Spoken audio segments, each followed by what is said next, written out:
তো আসসালামু আলাইকুম ভাই ব্রাদার, কি অবস্থা সবার? তোমরা আশা করি অনেক অনেক ভালো আছো।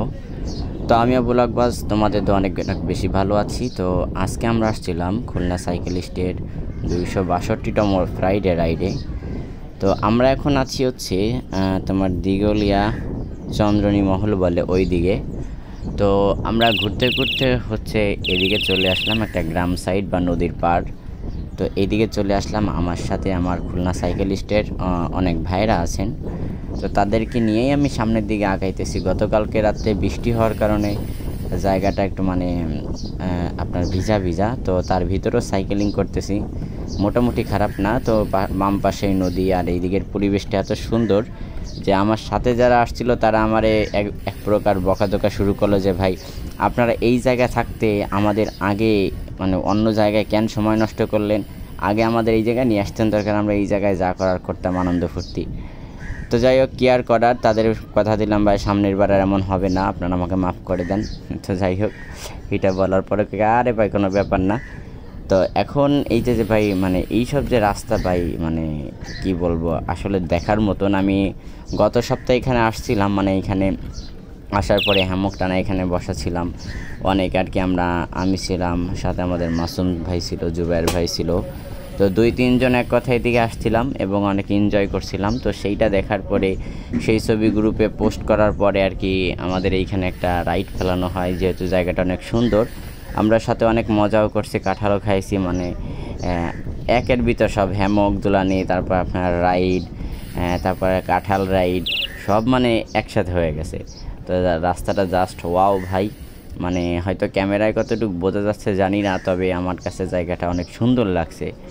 তো রাইডার না হলে এত সব কিছুর মানে এত সব সৌন্দর্য দেখার মানে সৌভাগ্য হয়তো অনেকেরই হবে না। তো এখন এই জন্য এই দিকে আমাদের আসতে হবে, না আসলে আর কি এই জায়গাগুলো আমরা দেখতে পারবো না, অথবা পৃথিবীটা আল্লাহ কেমন করে সৃষ্টি করছেন সেটাও আমরা জানতে পারবো না।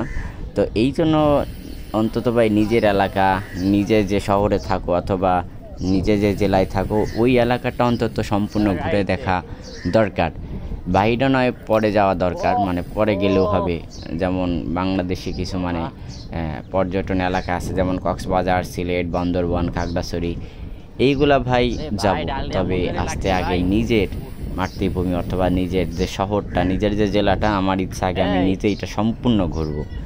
তো যাই হোক, সামনে নতুন আমার একটা মিশন আসতেছে। মিশনটা হলো যে একটা এলাকা অথবা মানে এটার কি বলে, মানে একটা এলাকায় যে একটা ওয়ার্ড থাকে, তো প্রত্যেকটা ওয়ার্ড আমি এক দিনে কমপ্লিট করব। তো খুলনায় আছে 31টা ওয়ার্ড, তো 31টা ওয়ার্ড আমি কমপ্লিট করব প্রতিদিন, মানে একটা ওয়ার্ড সম্পূর্ণ ঘুরব, তো কোনো রাস্তা আমি বাদ রাখবো না। তো এই জন্য আর কি আমি ইনশাল্লাহ আমি সামনে সেই মিশনটা আমি শুরু করব। তো তোমরা যারা আমার এই মিশনের সব খবরাখবর দেখতে চাও অথবা কি করতেছি না করতেছি, অবশ্যই কিন্তু আমাদের ফেসবুক পেজটা ফলো দিয়ে রাখতে পারো, এবং সাথে কিন্তু আমাদের ইউটিউব চ্যানেলটাও তুমি সাবস্ক্রাইব করে দিতে পারো। তো যাই হোক ভাই, আর বেশি কথা বাড়াবো না। তো কিছু সময় ভাই নিজেকে রিফ্রেশ করার জন্য হলেও রাইডে বের হওয়া দরকার। রাইডে বের হওয়া বলতে ঘোরা দরকার, না ঘুরলে আসলে তোমার এই যে জীবনের সার্থকতা তুমি পাবা না। আসলে কোন দেশে থাকি, দেখলাম না তার কোনো সৌন্দর্য, দেখলাম না তার কোনো কিছু, এইটা কোনো কথা না ভাই।